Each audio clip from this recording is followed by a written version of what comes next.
Watch this. The one reason your forehand loop after serve feels rushed and weak has nothing to do with your swing.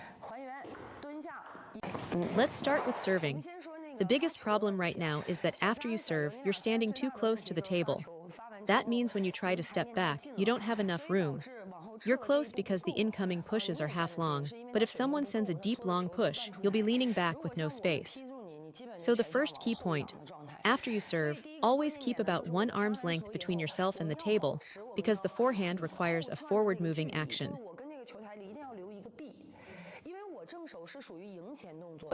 Looping against backspin is not about standing close and reaching forward. It's a forward-driving motion, you need room to move into the ball. So after you serve, even if you start close, you have to step back.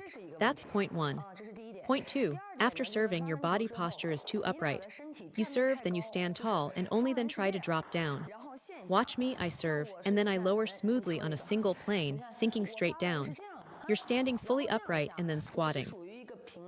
Your range of motion can't match mine that way. You feel like you've gotten low enough, but you really haven't. The real problem shows up in your backswing. That's where things break down. Because you're too close after the serve, everything feels rushed. You have to swing early. If you wait, you'll get jammed. So instinctively you rush the stroke and you can't wait for the ball properly. When you can't wait, your technique falls apart. This is why I set up the camera behind you. From the rear angle, it's perfectly clear. Your racket is coming through like this, level or even above the ball. Sometimes when you panic, your contact point is higher than the ball itself. The first touch is happening on the lower half of the racket face. From behind, I can see it plain as day.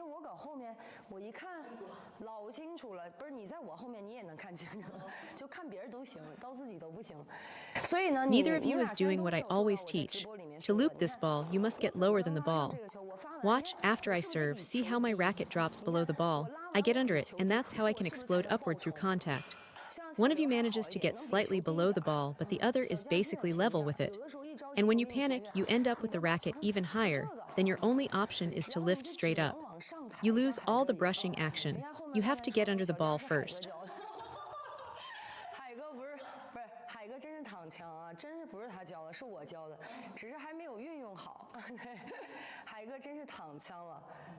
Next, so we have 3 problems. First, step back after the serve. Second, lower your center of gravity once you've stepped back. There's a difference between just bending down like this and truly sinking with your chest tucked and core engaged. You get much lower. Third, get your racket below the ball. In a match, your mind goes blank, so just remember one thing, be lower than the ball. Watch, my partner pushes one and I stay below the ball. See how much easier the loop becomes. I track the ball, stay underneath it, and the stroke flows naturally. If your racket is above the ball, you'd need professional level power to dig under the backspin. And that's just too difficult for most players.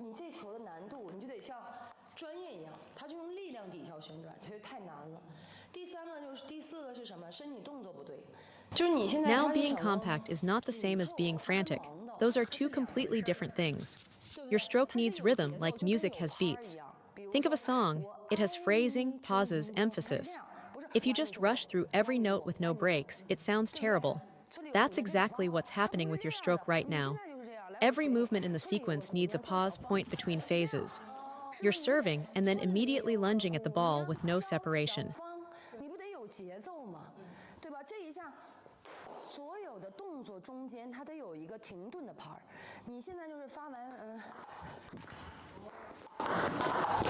See that? There's no pause point in the stroke. It's like singing off-key. The notes might be there, but without rhythm, without knowing when to be loud and when to be soft, the whole thing falls apart. Table tennis is the same. You need to know when to accelerate, when to relax, and when to pause. Watch the rhythm here. Finish the serve, recover quickly, complete the backswing, then pause.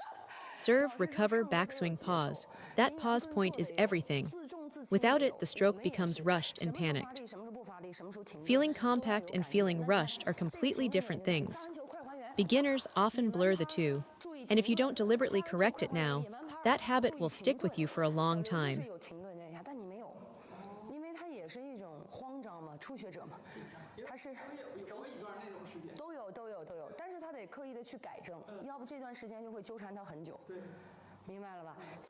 Now, only after we fix these 4 points can we even start talking about stroke mechanics. We're not there yet, so let's work on it. Serve the ball, then recover to your ready position first. Let me watch.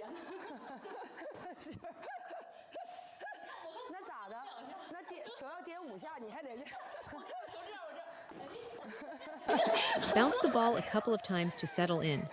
Good, now one step back after the serve. That's it, one step. Then sink your center of gravity. Now put the sequence together. 1, 2, 3, recover, sink, get below the ball. Don't rush yourself through it. Just nail this one step first. Everyone watching should practice this too. Serve, recover, squat, move to the ball, racket below the ball, those 3 steps. Ready, go, recover, sink, move. Good. Again, recover, sink, move, nice. Now my partner pushes one for a live rep. There it is, much better. The loop comes through cleanly when the setup is right.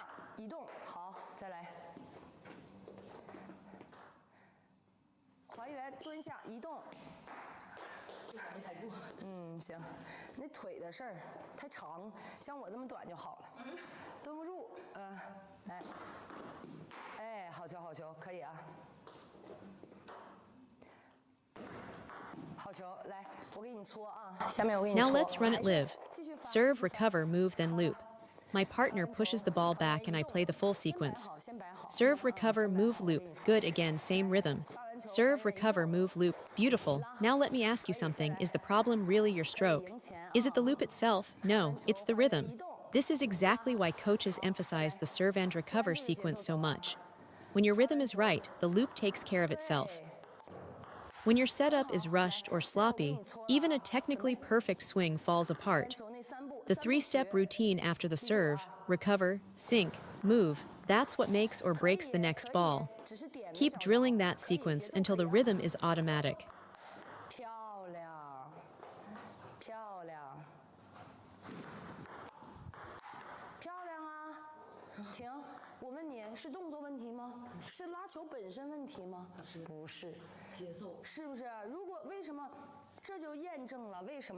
Think about it, when a ball machine feeds you, your loops are great. But the moment you have to connect from your own serve, everything breaks down. Some players say they fall apart in matches.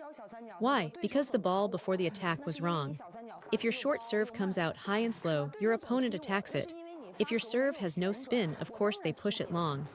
If your ball floats up, they power loop you. You have to trace the problem back to its real cause. Most people blame the loop itself, but the real issue is your recovery, your footwork, your positioning, your rhythm. Those upstream mistakes doom the ball before you even swing.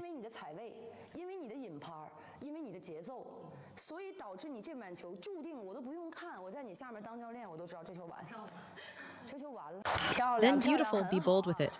Serve, recover, step back. A net ball is fine, that's just a touch issue, not a structural problem. They're gorgeous.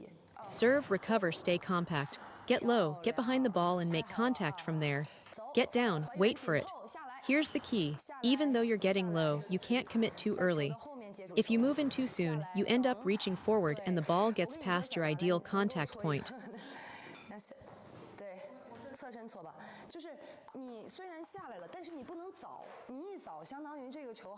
You still want to contact the ball from behind it.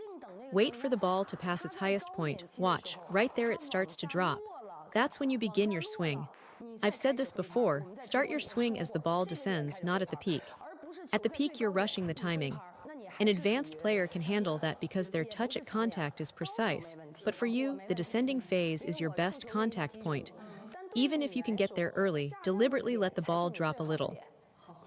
Wait for it, then intercept.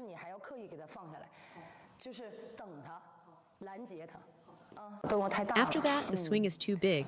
Compact it down, think of it like flipping a coin, small and controlled. Now wait for that descending point. Serve, recover quickly, get your racket below the ball. Beautiful, that's it. Serve, let the ball drop, stay below it. See how comfortable that feels. Looping topspin doesn't have to be a struggle. It should feel effortless, even enjoyable. Remember, step back after the serve, stay low, racket under the ball, and let rhythm do the work, not force.